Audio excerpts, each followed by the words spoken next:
Hello, students. Do you like the smell of adventure? Then use Old Spice. Or projectile motion.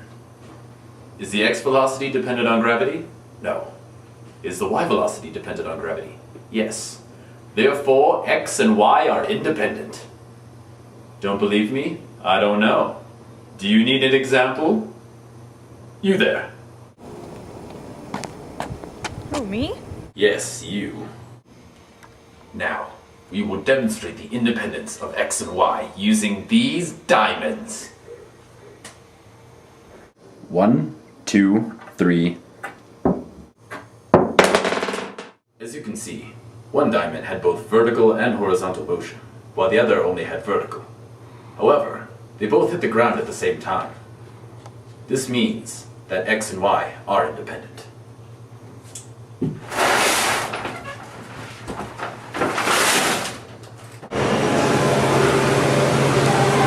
Well, at this point, I'm sure you're just begging to know more about projectile motion. Well, think about this.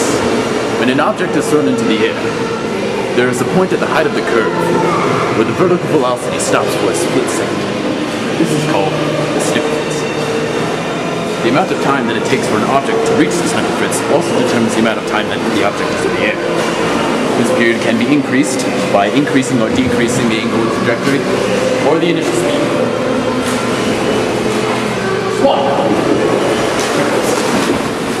The diagram of the swan dive. Here's our diver, and here is his trajectory. There's our angle, and here is the snickle fritz.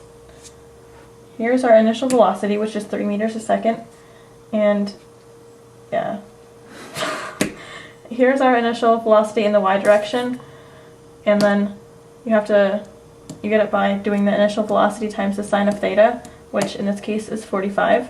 And you do the calculations, and you get 2.121 meters a second.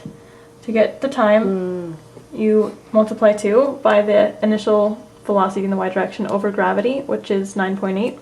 Do the calculations, and the time in the air is 0.648 seconds.